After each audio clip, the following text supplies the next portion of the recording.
Friends,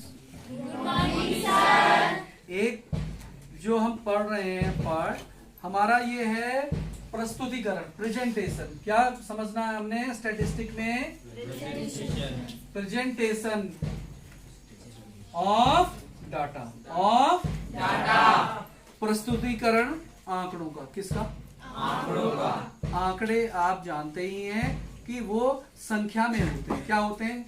जो हमारे चर हैं वो संख्यात्मक होने चाहिए, जो वेरिएबल्स हैं वे किस में होने चाहिए? संख्या में। जैसे मैंने कहा परिवर्तन तो दिखाता है चर क्या दिखाता है? परिवर्तन दिखाता है, लेकिन जो चर है परिवर्तन से नहीं कर। मेरे बाल आज काले हैं, कल मैं पीले करके लिए आया, तो परिवर्तन तो हो रहा है लेकिन संख्या में अभिव्यक्ति नहीं है, तो वो चर नहीं कहलाएगा। चर कब बनती है चीज? वेरिएबल कब बनती है? जब उसके मान वैल्यूज जो हैं हम संख्या में प्रस्तुत कर सके। अब हमारे जो भी मान संख्या में प्रस्तुत किए जा रहे हैं उसके लिए हमने बार डायग्राम बनाया, दंड आरेख बनाए, बहुदंड आरेख बनाया, पाई डायग्राम बना दिए हैं। अब हम समझना चाह रहे हैं आवर्ती वक्र। आवर्ती वक्र के लिए सबसे पहले हम क्या लेते हैं कि आवर्ती वक्र समझने के लिए आवर्ती मीन्स फ्रीक्वेंसी। क्या होता है? फ्रीक्वेंसी होती है। और वक्र मीन्स कर्व। वक्र मीन्स कर्व हो गया, फ्रीक्वेंसी। क्या बनाना है? ये आवर्ती वक्र। और हमने एक और डायग्राम समझना है, दोनों एक साथ ही हम समझ लेंगे। दूसरा है फ्रीक्वेंसी पॉलीगन। दूसरा क्या है शब्द? आवर्ती बहुभुज। क्या है? आवर्ती बहुभुज। ये शब्द है हमारा आवर्ती बहुभुज या आवर्ती बहुभुज हो गया, या फ्रीक्वेंसी। ये तो हो गया फ्रीक्वेंसी कर्व, केवल सिंपल। इन दोनों को हम एक साथ ही समझेंगे। और ये है फ्रीक्वेंसी पॉलीगन। क्या है? पॉलीगन। Frequency polygon. ये दोनों चीज हम एक ही डाटा से और एक तरीके से रेखा चित्र से हम समझेंगे।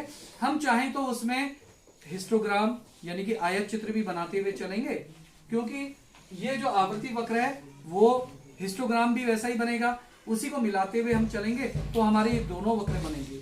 तो मान लिया जाए, let's suppose if we have the class interval such as, ये एक डाटा है क्लास इंटरवल। क्या है ये? ये इसको हम हिंदी में कहते हैं वर्गांतर। क्या कहते हैं? वर्गांतर। 0 से 10 ये कौन सी श्रेणी है? सतत श्रेणी भी कह सकते हैं। कौन सी श्रेणी? हाँ, कॉन्टिन्यूस सीरीज भी है। 10 से 20, 20 से 30 और 30 से 40 और 40 से 50। हम और भी, ये हमारी सीरीज कुछ भी हो सकती है, हमको इसको प्रेजेंट करना आना चाहिए। हम इसे प्रेजेंट कर रहे हैं। किसे प्रेजेंट कर रहे हैं? फ्रीक्वेंसी पहले करेंगे आवर्ती बहुभुज को और दूसरा करेंगे आवर्ती वक्र को। और इसकी फ्रीक्वेंसी, ये क्लास इंटरवल है, यहां हमने लाइन खींची और ये हमारा फ्रीक्वेंसी आ गई। यहां क्या आई? फ्रीक्वेंसी।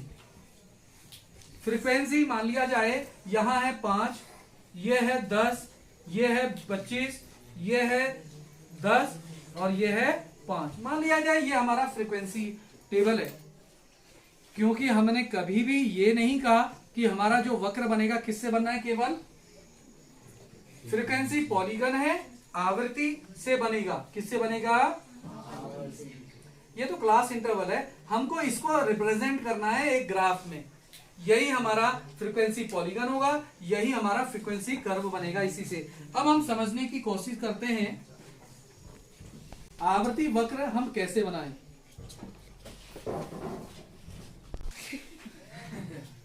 हमारा जो आवर्ती वक्र बनना है उसके लिए देखिए, मैंने एक क्वेश्चन अपने आप तैयार किया, या आपके लिए एक फ्रीक्वेंसी टेबल तैयार किया है। ऐसे चाहे कितने भी हों, आपने केवल क्या करना है कि हमने सबसे पहले पॉलीगन बनाना है। पॉलीगन बनाने के लिए मैंने क्या आपसे जिक्र किया था कि हमारे कौन से एक्सिस होंगे। ये कौन सा एक्सिस है बताइए? ये कौन सा है? हाँ, थोड़ा सा जगह बनाते हुए इसको थोड़ा हम यहाँ की ओर बनाते हैं। ये कौन सा एक्सिस है बच्चों बताइए? ये एक्स, ये 0 पॉइंट है, मूल एक्सिस है, और यहाँ पे एक्स एक्सिस है, और यहाँ पे वाई एक्सिस है, और यहाँ हम क्या दिखलाना चाहेंगे? जो भी हमारे फ्रीक्वेंसी होगी ये हम कहाँ दिखलाएंगे? यहाँ पे, है ना। और क्लास इंटरवल कहाँ दिखलाएंगे? नीचे, वर्गांतर नीचे आएगा।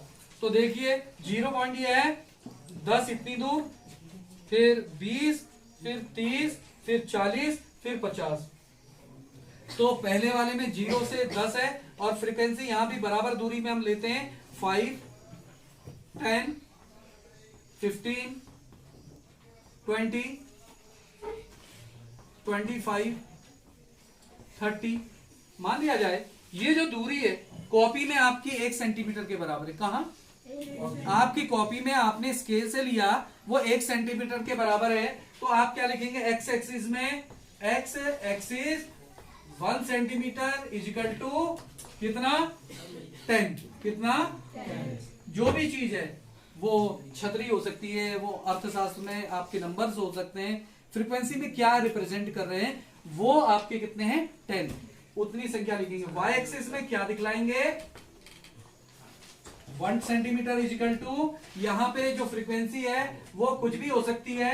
बच्चों की संख्या हो सकती है, लड़कियों की संख्या हो सकती है, बालकों की संख्या हो सकती है, स्टूडेंट की संख्या हो सकती है, या वोटरों की संख्या हो सकती है, कुछ भी हो सकता है। तो 1 सेंटीमीटर इजिकल टू हमने कितना डिफरेंस रखा बताइए मुझे? 5 का। ये हो सकती है 5 स्टूडेंट, या कुछ भी इस तरह। ठीक है, अब हम क्या करेंगे? हिस्टोग्राम बना लो। ये कहां तक है? 0 से 10 कहां तक गया आपका? 5 तक। कहां तक गया? फिर कहां तक गया?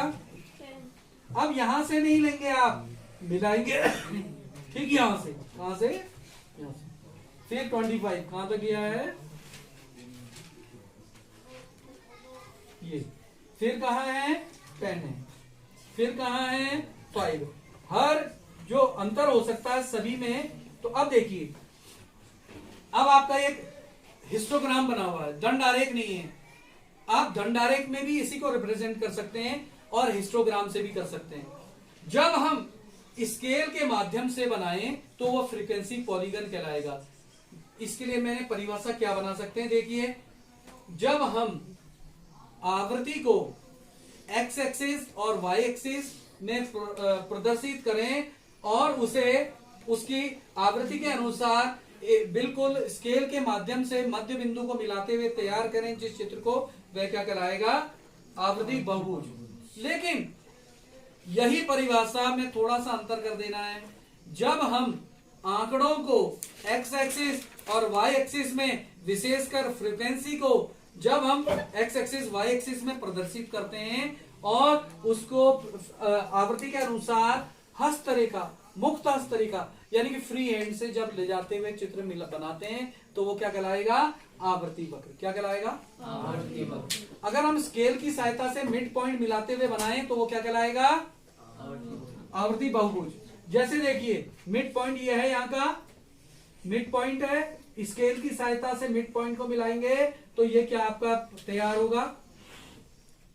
स्केल की सहायता से बिल्कुल ऐसे सीधी रेखा जब बने तो वो क्या कहलाएगा? आवर्ती बहुभुज, फ्रीक्वेंसी पॉलीगन।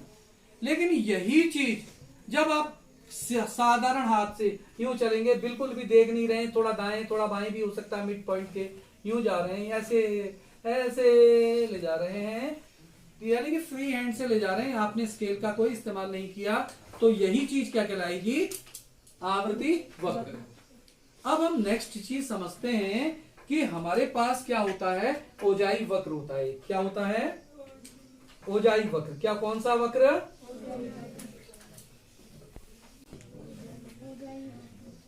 मान लिया जाए, उसके लिए हमको क्या चाहिए होगी? उसके लिए मान लिया जाए कभी भी जो, जैसे अभी हम इसको समझाते हैं और इसको जगह बनाते हुए उसे समझाते हैं, ओजाई क्या होगा?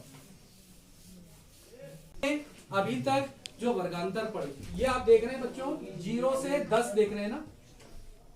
ठीक है, मान लिया जाए बच्चों को कितने अंक मिले हैं? 50 तक अंक मिले। कितने? कितने में से अंक मिले हैं? 50 से मिले। कितने से मिले हैं? 50। ये मान लिया जाए मैं एक सिंपल रिप्रेजेंटेशन करूं, ये हमारा वर्गांतर है। क्या है? वर्गांतर। अच्छा, इसमें हमारी फ्रीक्वेंसी देखिए बच्चों, यहां समझिए ये कितनी है? 5। ये कितनी है? ये कितनी है? ये कितनी है? ये कितनी है? संख्या का दोहराव हुआ है, इसको आप बदल सकते हैं, इसको 15 कर सकते हैं, इसको 10 कर सकते हैं, ये मायने नहीं है। मैं जो चीज समझाना चाहता हूं वो ये है कि ये तो हमारी एक सिंपल, अभी हमने इसको देखा भी था, यही वाली हमने, लेकिन कभी क्या है बच्चों को कितने बच्चे हैं? 5, 10, 15, 40, 50, 55 बच्चे हैं। चलो इसको 50 में बदल दें ताकि आपको समझ में आसानी हो, या यही रहने देते हैं? n कितना है या सिग्मा f कितना है? ये फ्रीक्वेंसी है यानी कि f है, और इसका टोटल क्या कहलाएगा? सिग्मा f या n। कितना है? 55। 50 में बदलना चाहो तो 50 में बदल लेते हैं। इसको क्या करेंगे हम? देते हैं, इसको कर देते हैं 3। देखिए 3 2 5, 30, 40, 50 कितने बन गए? ये हमारी एक, मान लिया जाए कि क्या है, एक नई हमने क्या बनाई है? फ्रीक्वेंसी दिखलाई है और क्लास इंटरवल। ये हमारे डाटा है 50 बच्चों के। कितने बच्चों के? 50 बच्चों को कितने मिले हैं? ये अलग अलग नंबर मिले। 0 से 10 पाए हैं 3 बच्चों ने, 10 से 20 अंक पाए हैं 10 बच्चों ने, सबसे ज्यादा पाए हैं 25 से 30 बच्चे 25 है, 30 से 40 केवल 10 बच्चों के आए हैं, और 40 से 50 जो बच्चे लाने वाले हैं अर्थशास्त्र में नंबर, सांख्यिकी में नंबर, वो केवल 2 हैं। इसी को मान लिया जाए हम, जो अपना ये क्लास इंटरवल है, वर्गांतर है, ये मैं थोड़ा सा चेंज कर लूं। क्या कर लूं? चेंज। मैं बोलता हूं 0 से कम। क्या लिखूं यहां? 0 से कम। फिर 0 से कम नहीं, 10 से कम करेंगे यहां। फिर यहां क्या करेंगे? 20 से कम, 20 से कम, 30 से कम, और 40 से कम, और 50 से कम। कितने? 50 से कम। ये कर दिए। अब इससे क्या मतलब क्या समझिए आप? अब इस फ्रीक्वेंसी, ये वर्गांतर है आपका, ये क्या है? वर्गांतर। ये फ्रीक्वेंसी है, आवृत्ति है। अब आपको बताना है 10 से कम कितने बच्चों के आए हैं? बताइए।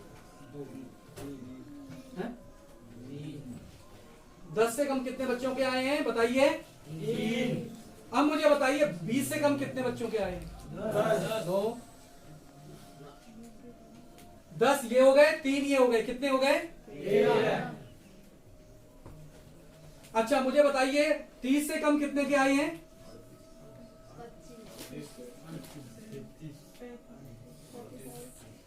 25। ठीक है, आप समझ रहे हैं?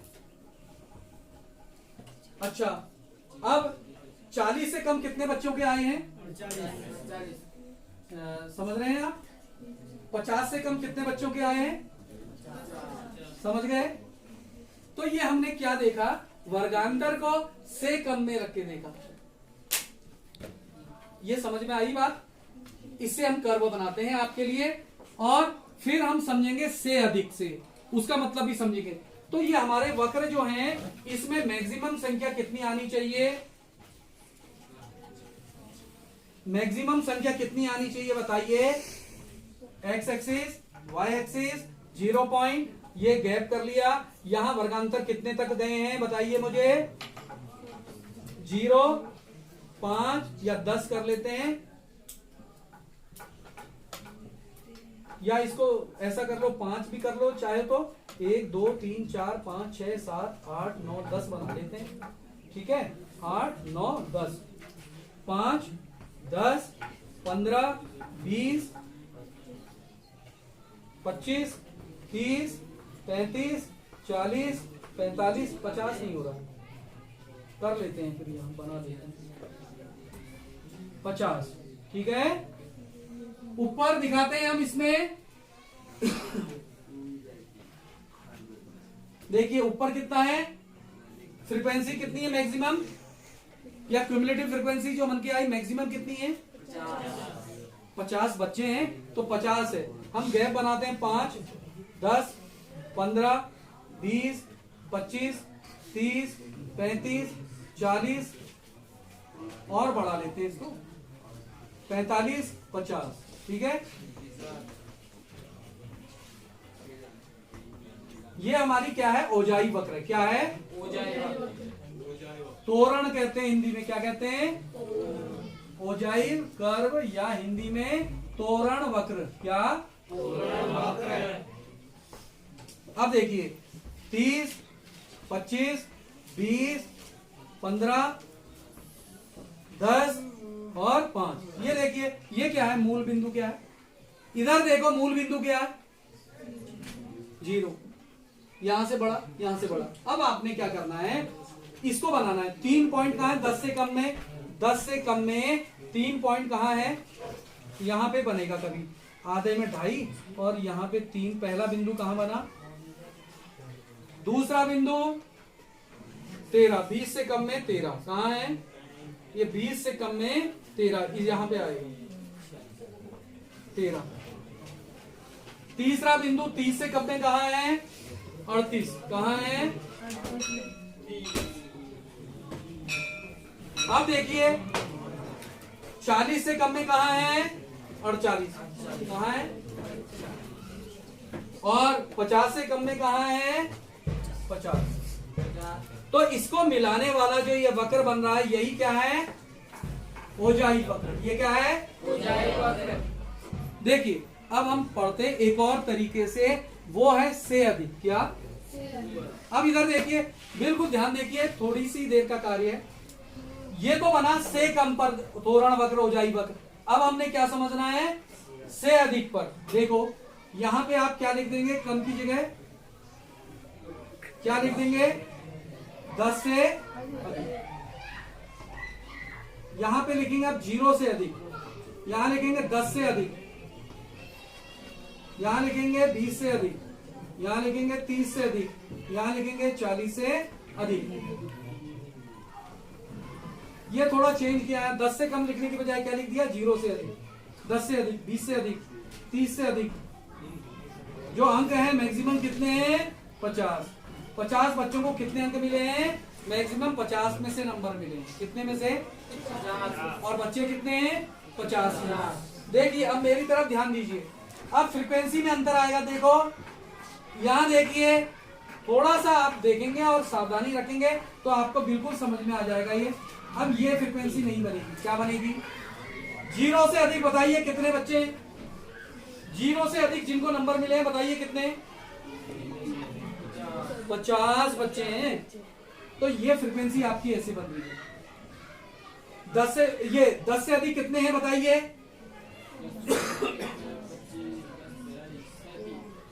10 से अधिक बताइए, 3 निकाल दो, कितने रह जाएंगे? अब बताइए 20 से अधिक 13 निकाल दो, कितने रह जाएंगे? अब 30 से अधिक बताइए कितने हैं? 30 से अधिक 35, 3 निकाल दो, 38 निकाल दो, कितने हैं? 12। और 40 से अधिक लाने वाले कितने हैं? 2। समझ में आई बात? अब आप देखिए इधर, यहां देखिए मेरी तरफ बस। अब क्या है ये समझिए, ये बन गई हमारी आवृत्ति। अब किसके कारण बनी है? से अधिक के कारण। किसके कारण? से अधिक के कारण। अब इसका चित्र भी कुछ हटके होगा बच्चों, देखें इसका वक्र कुछ हटके बनेगा से अधिक से। अब इसका वक्र होगा ही स्टार्ट यहां से, 0 से अधिक 50। 0 से अधिक कहां है? 50। ये बिंदु हो गया। 10 से अधिक